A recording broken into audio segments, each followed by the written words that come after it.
Assalamualaikum warahmatullahi wabarakatuh. Salam sejahtera bagi kita semua. Shalom, Om Swastiastu, Namo Buddhaya, salam kebajikan. Rekan-rekan Lab Neuroedu Universitas Pancasakti Bekasi dan sahabat guru, selamat datang pada acara Neuro Edu Talk.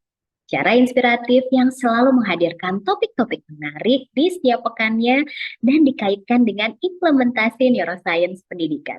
Acara ini dipersembahkan oleh Antapal Foundation bekerja sama dengan Universitas Pancasakti Bekasi dan juga didukung oleh Vigor Transfigurial Action, Perhimpunan Dokter Spesialis Syaraf Indonesia. Dan salam kenal, saya Kevi yang akan membersamai Anda di beberapa waktu ke depan. Rekan-rekan Lab Neuroedu dan juga sahabat guru. Anda sekarang menyaksikan tayangan ini melalui channel YouTube Lab Neuroedu Universitas Pancasakti. Sudah subscribe? Oke, sudah. Dan pastikan semua sosial medianya juga. Temukan kami di Instagram Pascasarjana Universitas Pancasakti ataupun di Facebook, harus follow ya. Karena banyak sekali informasi yang penting dan menarik untuk Anda ketahui.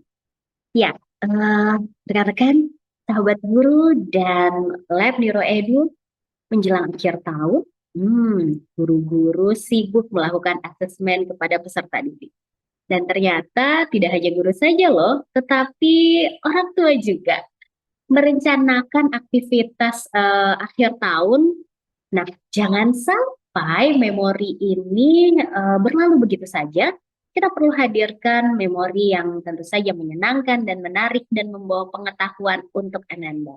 Mari kita simak acara Neuro Edu Talk pekan ini, yaitu dengan topik apa itu memori.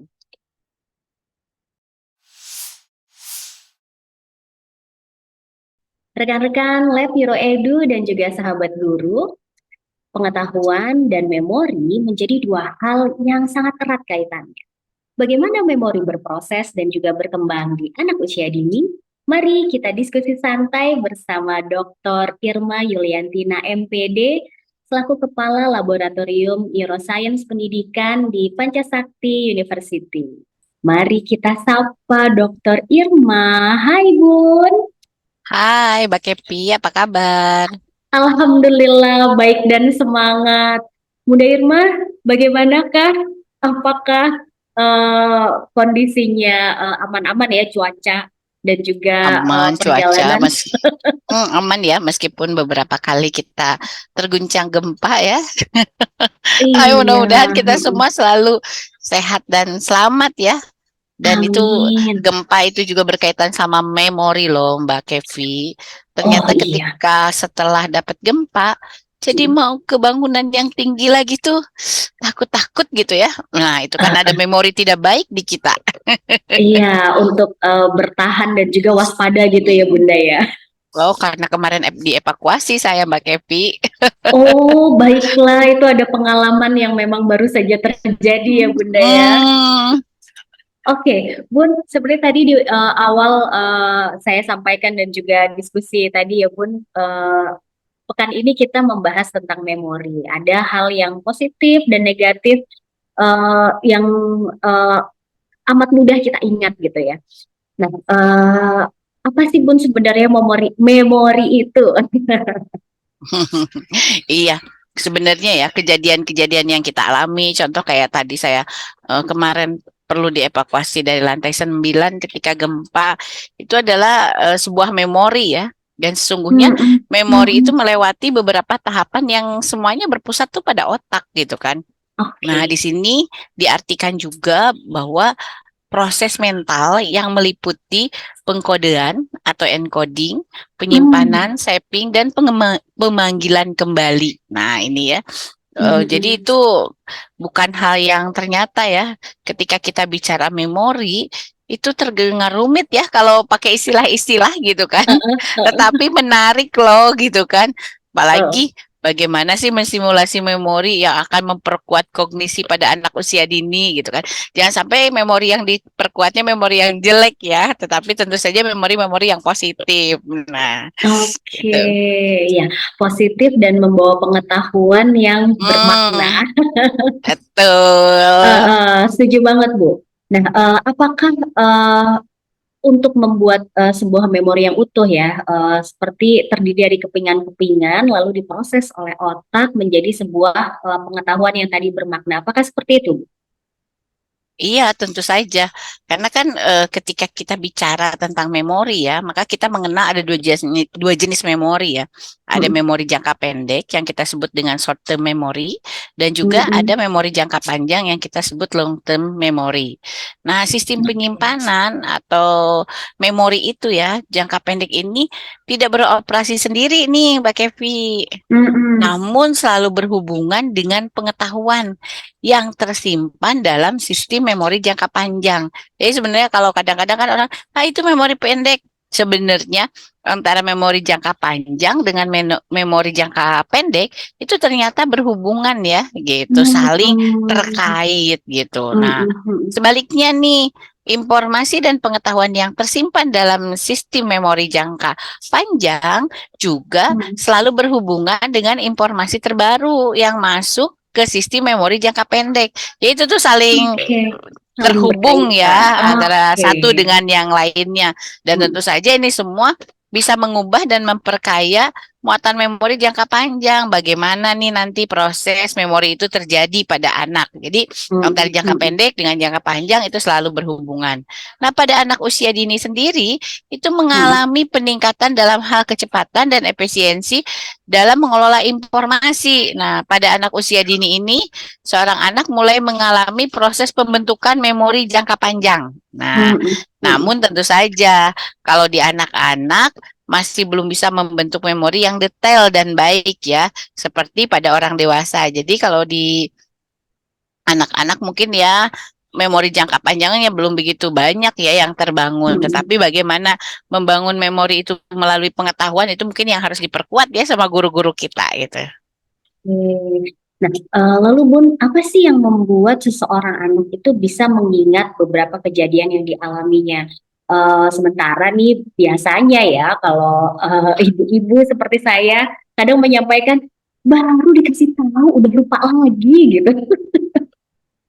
Gimana Bun? Tapi kalau saya tanya nih Mbak Kepi, Uh, masih ingat uh, nggak ya pertama hmm. kali Mbak Kepi dilamar? Uh, ingat sih. Karena itu Kenapa momen ingat? bahagia, Bun. Nah, jadi sebenarnya mau kita Hmm. orang dewasa, mau anak Hmm. kecil, memori itu akan selalu diingat jika itu menarik untuk kita dan menyenangkan. Kan Oke. sesuatu yang menyenangkan ya selalu kita ingat-ingat ya, Mm, mm, gitu. mm, mm, mm, Nah, mm, itu jadi tentu saja ini yang harus kita pahami nih dan terutama oleh mm. guru-guru. Ternyata memori itu akan diingat jika itu menyenangkan dan menarik untuk anak-anak.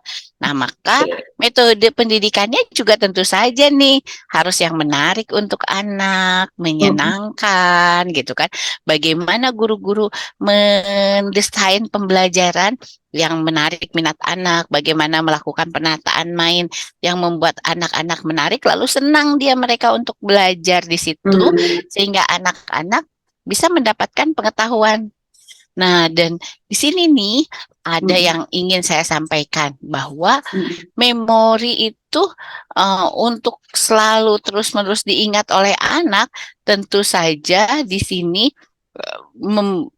membentuk ya kan namanya membentuk itu bisa dilakukan melalui beberapa kali permainan. Nah, di sini ada yang disebutnya pathway memory dan menjadi habit terus diulang terus-menerus. Jadi kalau kita melihat ya ada mm, video sinap itu kalau sekali mm, kan kayak kita benang sekali terus dilalui oleh kita putus. mm, Tetapi kalau mm, berkali-kali nih ibaratnya ya kalau diulang-ulang terus itu berkali-kali, maka mm. benangnya itu akan menjadi sebuah jahitan ketika kita lalui dia akan kuat. Bahkan di Mm-mm. sini disebutkan ya, pathway memory itu sebanyak 360 kali pengulangan. Pengulang. Nah, ini. Jadi, tentu saja kalau 360 kali pengulangan bukan hal yang sama ya, dengan kegiatan yang beda-beda gitu kan. Jangan sampai Mm-mm. hari ini nyanyi yang sama, besok nyanyi lagi yang sama, bosen tuh anak-anak misalkan ketika ingin mengembangkan konsep. Tetapi bagaimana kita mengulang-ulang terus. Kan misalkan kita seorang muslim nih, kita juga sholat mengulang-ulang kan. Satu Mm-mm. satu hari itu 5 kali gitu kan gitu Mm-mm. itu kenapa itu kita harapannya anak-anak itu dengan pengulangan itu menjadi habit gitu kan jadi kalau Mm-mm. misalkan hari ini dia tahu bagaimana cara mengungkapkan bahasa gitu kan jadi dia bukan hanya narik baju ibunya aja gitu kan untuk bilang aku mau makan atau aku mau ke kamar mandi tetapi dia bisa sampaikan gitu gimana caranya. Mm-mm. Makan. Oh, mungkin hari ini makan, tetapi kita kasih tahu mau makan gitu. Karena itu tuh perlu pengulangan berkali-kali untuk anak-anak mampu nanti dia bisa melakukannya gitu kan. Nah, dan itu kan kalau ingin jadi habit ya. Dan Mm-mm. tentu saja di sini ketika mau menghapus juga itu juga jadi PR lagi nih. Kalau Mm-mm. ingin menghapus memori itu otak kita memerlukan 6.000 kali pengulangan. Nah, Oke, berkali-kali lipat upayanya lebih berkali-kali banyak ya. lipat. Jadi kalau misalkan kita mau menyampaikan jadi habit itu 360 kali. Tetapi kalau ingin menghapus memori itu perlu 6.000. Makanya kan anak-anak tuh kadang ada yang mengalami trauma ya. Dan ketika mengalami trauma itu beda dengan ketika dia mau kita stimulasi. Effortnya tuh Hmm. ketika yang trauma tuh lebih tinggi. Kenapa? Karena Hmm. tadi perlu 6.000 kali untuk pengulangan gitu. Itu jadi Oke. hati-hati ya, jangan sampai anak-anak itu trauma gitu. Saya trauma, PR-nya banyak banget ya, 6.000 kali. Banding kita Iya, stimulasi, stimulasi terus yang benar ya, betul. cuma 360 kali loh gitu kan. Hmm. Oke, Bu, pertanyaan selanjutnya ya. Kalau tadi Bunda sudah menyampaikan ada aktivitas yang itu menarik dan juga menyenangkan buat anak-anak. Dan sebenarnya pun juga bisa dilakukan di rumah ataupun juga di sekolah ya dengan pendampingan orang tua maupun guru. Nah, kalau di konteksnya anak usia dini, bagaimana sih memori itu berkembang? Tentu saja stimulasi itu kan menguatkan ya Bunda ya. Nah, tapi Hmm. perkembangan di anak sendiri itu bagaimana, Bu? Nah, ini kita bicara memori pada anak ya. Sebelum Iya. kita lebih jauh, apa sih itu memori pada anak, kita pahami dulu sebetulnya apa sih Mm, memori itu. Nah, mm, memori adalah kemampuan seorang individu dalam penyimpanan, mempertahankan hingga mengingat kembali mm, informasi dan pengalaman yang didapatnya. Nah, memori ini letaknya ada pada otak, yang berarti otak memegang peranan penting dalam oke. penyimpanan dan pembentukan memori ini. Jadi Hmm, ya tentu saja ketika bicara memori ya nggak lepas dari otak, bukan otak-otak ya, otak anak nih. Kalau itu makanan, bun cemilan beda ya. Kalau itu makanan cemilan. Nah, dalam pembentukan memori ini, kita akan berjalan ya sebuah proses yang harus berlangsung berurutan gitu Hmm, hmm, dan hmm, hmm, bebas gangguan. Nah, ini dalam hmm, memanggil memori atau disebut juga dengan istilah recall akan melibatkan saraf-saraf nih yang ada di otak. hmm, Nah, secara umum ada 3 proses pembentukan memori. Apa aja itu? hmm, Yang pertama adalah encoding atau registration, yaitu proses menerima ya namanya juga registrasi ya. Kita nah, kan kalau registrasi ya menerima ya penerimaan pendaftaran biasanya gitu ya. ah, Itu pendaftaran proses siswa. menerima, mengolah dan menggabungkan informasi-informasi yang diterima. Nah, Hmm, ada proses yang kedua disebut storage. Storage yaitu proses di mana terjadi penciptaan catatan permanen atas informasi hmm, yang diterima sebelumnya. Kemudian oke. retrieval, yaitu yang ketiga ya, yaitu recall Hmm, atau recollection. Nah, ini kalau yang namanya recollection berarti di sini proses memanggil hmm, hmm, kembali informasi yang telah disimpan dalam rangka memberi respon atas stimulasi atau isyarat dari kegiatan yang dilakukan. Nah, itu adalah oke. ini ya tiga proses dalam pembentukan memori. Pembentukan memori. Ya, nah jadi jika kita melihat hal tersebut, maka memori itu menjadi beberapa bagian ya. Kalau kita lihat dari pemrosesannya, Mm, ada mm, memori yang disebut jenis-jenisnya nih, Mbak Kevi. mm, mm. Jenis-jenisnya itu yang pertama ada memori sensori. Memori sensori itu adalah memori yang akan membuat kita teringat gambaran Oke. informasi yang bersifat sensorik, seperti gambar, Mm, suara, mm, yaitu.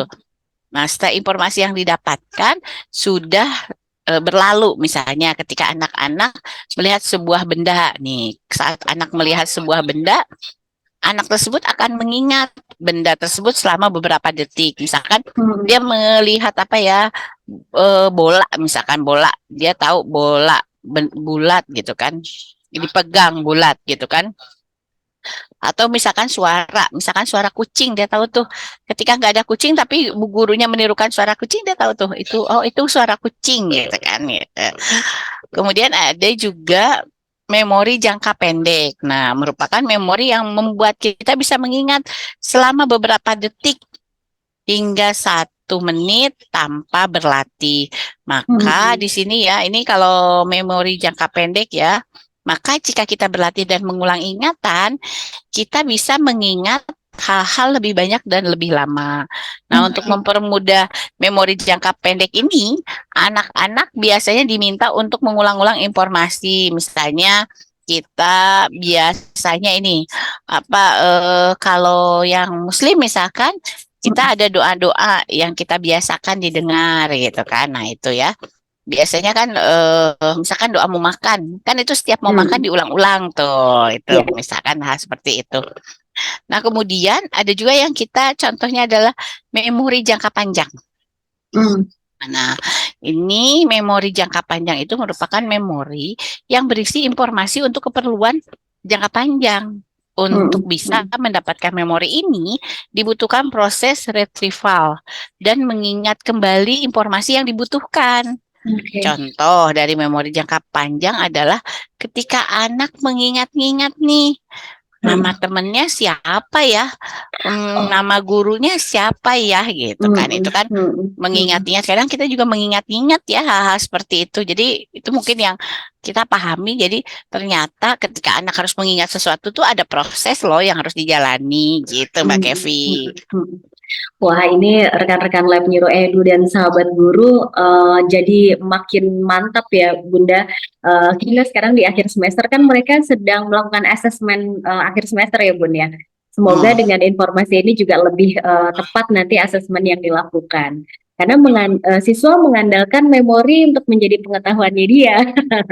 Iya, Nah, pertanyaan ternyata selanjutnya kan deh, Bun. Nah, gimana, Bun? Oke. Ya, jadi ternyata kan ketika dia harus memahami sesuatu, Ya. maka ada proses yang harus diulang gitu kan. Bagaimana pengulangannya. Nah, itu yang harus juga jangan sampai gini, guru ngecek nih kemampuan capaian perkembangan anak, tapi Hmm, dia sendiri nggak pernah menyampaikan gitu, apalagi di recall gitu. Nah, atau sekali nyampeinnya. Nah, itu hmm, hmm. pengetahuan ini menjadi penting agar guru kita paham, oh ternyata itu terus diulang berkali-kali ya. Tadi berapa kali masih ingat nggak Mbak Kepi? Oh, ingat dong, 360 kali. Nah, itu 360 kali. Jadi Nah, jangan bosan untuk mengulang-ulang. mengulang-ulang. Nah, lalu juga gini Bunda, kalau tadi kan saya sempat bilang, jangankan kita orang dewasa ya, kadang anak-anak Mm-mm. juga eh, cepat lupa gitu. Nah, bagaimana sih untuk menguatkan eh, dalam dalam perkembangan memori anak gitu? Nah, ini Mbak Kepi. Mm-mm. Kalau bicara otak, otak itu Ya. sesungguhnya mulai terbentuk sejak 15 hari setelah pembuahan berhasil. Nah, Oh, oke, jadi di dalam kita perut. Ya. kita kan mengenal tuh adanya triun brain ya, otak reptil, otak Oh, mamalia, mm-mm. otak neokortex ya, kita mengenal Mm-mm. itu. Yang terbentuk pertama kali adalah otak reptil nih yang berhubungan Mm-mm. erat dengan emosi. Mm-mm. Sehingga janin dalam kandungan menyimpan memori pertama adalah emosi yang diterima dari ibu. Mulai dari detak Hmm. jantung ibu, suara ayah. Mm-mm. Makanya kan suka gini, Kalau yang hamil harus tenang gitu kan. Eh, Ngidam tuh istilah ngidamnya, ngidam pokoknya apa-apa yang diinginkan sama ibunya harus dipenuhi. Sebenarnya mungkin Mm-mm. ya itu memberikan ketenangan, Mm, jadi emosinya juga jadi bagus, stabil. merasa diperhatikan. Kalau kita ya sekarang menganalisisnya dari sudut keilmuan Mm-mm. begitu. Mm-mm. Mm-mm. Gitu. Oke. Jadi, nah, kita kan sekarang telah tahu tuh bahwa pembentukan memori itu membutuhkan proses dan hal Ya. ini tentu saja malu, belum bisa berlangsung sempurna ya pada masa kanak-kanak itu. Gitu. Mm-mm. Nah, pada masa usia 12 bulan, anak usia Mm. dini itu mulai proses pembelajarannya dengan mengasosiasikan kata-kata yang dipelajari. 12 bulan kan biasanya setahun ya, berarti Ah, ah, ah, mengasosiasikan ah. melalui kata-kata yang dipelajari sebagai Mm. ingatan atau memori anak tersebut. Misalnya gini, Mm. ketika orang tua menceritakan kisah tentang nenek, anak akan mulai mengenali kata nenek dengan wajah neneknya. Jadi dia mulai Oke. mengaitkan. Oh, Jadi berarti menarik. berarti kalau usia 12 bulan, kita harus sering-sering ngajak anak bercerita ya. Mm-mm, mm. Jadi Nah, itu imajinasi pesannya berarti. memorinya. Hmm, dan ceritanya mungkin yang terkait lingkungan sekitar dia, yang dia Ah, ah, pahami ah, gitu ah. ya. Mm. Nah, kemudian di usia 18 bulan, anak mengalami perkembangan memori yang lebih jauh lagi. Dia akan lebih Mm. mudah mengingat sebuah objek dan ingatan ini bisa akan lebih bertahan lama. Nah, di sini dalam neuroscience pendidikan, orang tua atau guru dapat mensimulasi perkembangan memori ini dengan mengajak anak bermain. Banyak mainannya ya, contohnya Mm. ada Mm. main pentak umpet, permainan Mm. balok dengan berbagai bentuk, gitu kan, atau permainan-permainan lainnya ya. Tetapi Mm. juga Mm. Mm. yang tak kalah penting di sini, orang tua harus memastikan juga nih asupan vitamin dan nutrisi lainnya agar mendorong perkembangan otak. Jadi sebetulnya kalau kita bicara stimulasi, jadi ada dua ya. Mm. Kalau bicara stimulasi itu ada nutrisi, ada Mm. stimulasi. Jadi ketika perkembangan anak itu berhasil, itu tidak lepas dari dua hal. Yang pertama Ya. ada nutrisi, kemudian stimulasi. Jadi nggak bisa ya Mm. Mm. distimulasi aja terus anaknya Nggak makannya ciki dikasih. doang gitu lah, nggak bisa. Ya, Tetap jadi harus ya. balance ya, Bun. Jadi Mm. harus balance. Jadi Mm. ada dua-duanya. Mm. Ada nutrisinya, Mm. ada Mm. stimulasinya. Nah, ini Mm. dua-duanya. Kenapa kita perlu dua-duanya ini? Agar anak tentu saja berkembang secara optimal ya, gitu kan? Oke. Gitu. Oke, Bun. Nah, Ini mungkin pertanyaan terakhir nih, Bun. Bagaimana untuk mengoptimalkan perkembangan memori pada anak? Kalau tadi kan tentu saja nutrisi dan stimulasi itu harus bergeraknya bersamaan. Nah, mungkin yang efektif sebagai tips untuk guru-guru pendamping anak usia dini, boleh Bun, kuatkan kami, Bun. yang ini ya, mengoptimalkan perkembangan memori anak Ya, ya. ya. Nah, di sini kita harapannya nih Mbak Kepi, ketika kita Mm-mm, mengoptimalkan perkembangan memori anak, aja dukungan dari orang tua, dukungan dari mm-mm, guru itu perlu penuh ya. Apa mm-mm, saja yang mm-mm, harus diberikan? Yang mm-mm, pertama, dukungan itu harus lengkap.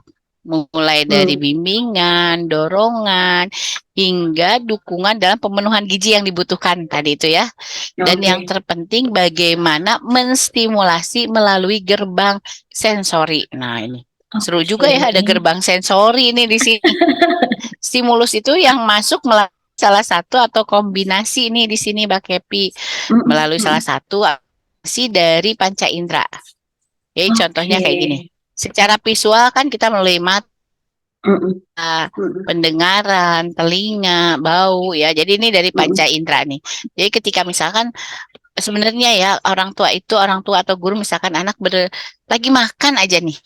mm-mm, Makannya makan apa sih gitu kan? Kan mm-mm, kita bisa nanya, itu yang dimakan apa? Misalkan roti, bentuknya apa ya rotinya? Warnanya apa ya? Coba kita pegang gitu kan. Kan di situ mulai mm-mm. dari penglihatan, kemudian perabaan ya, bau, rasa. Teksturnya. Sebenarnya Mm-mm, mm-mm, dari kegiatan makan aja kan bisa sudah mulai menstimulasi nih. Nah, mm-mm, mm-mm. ini kita lihat nih kita melihat di sini anak-anak itu bisa memahami nggak dari Mm, informasi mm, tersebut. Sebenarnya itu kan mm. ada transfer ingatan ke jangka pendek ya, jangka Iya, pendeknya dulu nih. Sebelum dia masuk ke sistem ingatan jangka panjang. memori Nah, jangka sistem panjang. ingatan yang jangka pendek ini akan menyimpan informasi selama 30 detik gitu kan. Nah, lakukan repetisi. Jadi Mm, kalau mm, misalkan dia kan mungkin ini warnanya apa? Apa ya? Aku nggak tahu. Oh, itu warnanya coklat. Nah, itu dia nyimpen tuh 30 detik. Tapi itu direpetisi lagi oleh kita. Contohnya oke, direpetisi itu kayak gimana? Misalkan tadi enak gak ya? Tadi apa namanya? Roti. Iya. roti. Rotinya tadi bentuknya apa ya? Kotak. Mm, Kotak ya. Warnanya tuh tadi apa ya gitu. Jadi kita mungkin di awal makan kita berikan pengetahuan. Tetapi di akhir mm, kita ulangi lagi tuh, diperkuat lagi. Makanya mm, kenapa mm, dukungan itu ya dukungan kalau kita bicara scaffolding atau dukungan itu sangat penting. Kenapa? mm, Karena dia mm. untuk memperkuat pengetahuan. Nah, kaitannya dengan Iya, otak. Jadi sebenarnya Mbak Kepi ya, ini antara satu keilmuan dengan keilmuan lain itu saling memperkuat dan terhubung nih. yes, keren. Begitu. Iya, kalau saya sih ngelihatnya keren banget ya kalau kita bisa Mm, lihat nih bagaimana di sini sampai bahwa ingatan sistem ingatan jangka pendek itu menyimpan informasi atau simulasi sekitar 30 detik. Nah, kemudian kita mm, melakukan repetisi lagi untuk mm, menguatkan simulasi dari pengetahuan yang tadi. Nah, itu tuh sebenarnya terkait dengan teorinya Vygotsky, terkait dengan mm, scaffolding. Jadi, mm. bagaimana ketika kita memberikan pengetahuan yang si teorinya Piaget ya, Vygotsky. kemudian Oh, yang anak membangun pengetahuan itu kan melalui kegiatannya itu kan teorinya Piaget, lalu mm, diperkuat sama teorinya Vygotsky, bagaimana dukungan guru itu penting, diperkuat lagi sama teori-teori terkait perkembangan otak nih. Bahwa ternyata stimulus itu dia hanya ada 30 menit dan harus diulang kembali gitu kan. Nah, jadi mm, penelitian-penelitian tentang perkembangan otak anak ini akan memperkuat bagaimana sebenarnya guru harusnya mengajar atau orang tua mm, bagaimana mm. menyampaikan. Nah, sebenarnya orang tua itu melalui misalkan ketika ya tadi makan itu kan bisa di rumah bisa di sekolah ya Iya. gitu kan Mm, atau mm, ketika bermain itu harus mm. dilakukan repetisi Repetisi. pengulangan-pengulangan ya Mm, mm, repetisinya pengulangan-pengulangannya gitu jadi nggak bisa ya ke anak itu kayak kita sama Mbak Kepi nih sekali ngasih tahu langsung cus gitu kan cengin kalau sama Mbak Kepi tetapi kalau ke anak-anak tentu saja dia tidak bisa langsung tune seperti itu gitu. mm, mm. Nah itu jadi Oke, luar biasa alhamdulillah. ya di sini. Betul. Dari berbagai kajian keilmuan ya, Bunda, ternyata sebenarnya Mm-mm, juga sangat mendukung bagaimana ananda kita itu berproses dan belajar ya, Bun. mm-mm. Nah ini di sini kita guru dan orang tua kita tahu nih sekarang ada penelitian otak terkini bahwa kita tahu oh ternyata di repetisi gitu kan diulang. Berarti bagaimana nanti cara proses kita membelajarkannya. Ternyata dukungan itu juga penting. Nah, itu jadi bagaimana sebetulnya kita harapannya nih yang di Lab NeuroEdu ini menyampaikan Hmm. informasi-informasi terkait perkembangan otak itu kita implementasi dan tentu Ya. saja kepentingan anak usia dini ya yang paling penting. Jadi kita bisa memberikan yang terbaik ke anak kita. KP. Oke, Masya Allah. Bunda, terima kasih sekali ngobrol santai dan singkatnya dan sangat menginspirasi kami tentunya rekan-rekan Lab Hero Edu dan juga sahabat guru. Bun, kita perlu akhiri sesi ini dan sepertinya Bunda juga perlu melanjutkan perjalanan ya, Iya. flight Mbak lagi. Kep lagi berterbangan lagi. Eh, Yang penting kita semua sehat ya. Yap, Hmm. betul betul Bun. Terima kasih banyak atas waktunya Bunda Irma. Semoga berkenan untuk hadir kembali di Neuro Edu Talk ya Bunda. Tentu dengan senang hati. Rekan-rekan Lab Neuro Edu Universitas Pancasakti dan sahabat guru, Menarik apa yang tadi didiskusikan dengan Dr. Irma Yuliantina MPD selaku Ketua atau Kepala Laboratorium Neuroscience Pendidikan PSU. Yang menarik adalah bagaimana kita guru dan juga orang tua membuat label pada memori. Karena interaksi yang sama ini bisa dikenali oleh anak sehingga tidak tertarik ke hal yang sifatnya emosional, tetapi dapat diubah menjadi logika ataupun pengetahuan. Sehingga hal ini dapat bermakna untuk pengambilan keputusan dalam pemecahan sebuah masalah. Oke, nah rekan-rekan Lab Neuroedu dan juga sahabat guru, Lab Neuroscience Pendidikan hadir di tengah-tengah Anda semua sebagai karya inovatif, sinergi dunia pendidikan dan juga kesehatan. Lab ini dipersembahkan oleh Universitas Pancasakti yang bekerja sama dengan Antapa Foundation sebagai pengembang dan penyusun konten neuroscience pendidikan. Saat ini telah tersedia 2 aplikasi berbasis Android. Yang pertama adalah NeuroTune, aplikasi yang menyediakan kuesioner untuk mengenali perkembangan otak. Nah, sangat penting aplikasi ini untuk bisa diakses oleh guru ataupun juga fasilitator, sehingga kita bisa secara berkala mengetahui bagaimana kematangan kerja otak dari peserta didik kita. Dan aplikasi yang kedua yaitu VR Neuro Edu Lab. Ya, menggunakan teknologi virtual reality. Aplikasi ini menawarkan pengalaman imersif untuk memahami materi neuroscience pendidikan secara visual. Dan kedua aplikasi ini dapat menggunakan Play Store dan dimanfaatkan oleh seluruh masyarakat dengan latar belakang pendidikan apapun. Dan Lab Neuroedu melibatkan para ahli di bidang kesehatan dan pegiat pendidikan, begitu juga terapi. Kami bersinergi untuk pendidikan Indonesia membangun generasi. Tentu saja harapan kami bisa bertemu kembali dalam Neuroedu Talk di topik yang berbeda pekan depan, insya Allah, bersama Vigor Transfigure Your Action. Kenal anak, kenal perkembangan otaknya. Selamat sore. Wassalamualaikum warahmatullahi wabarakatuh.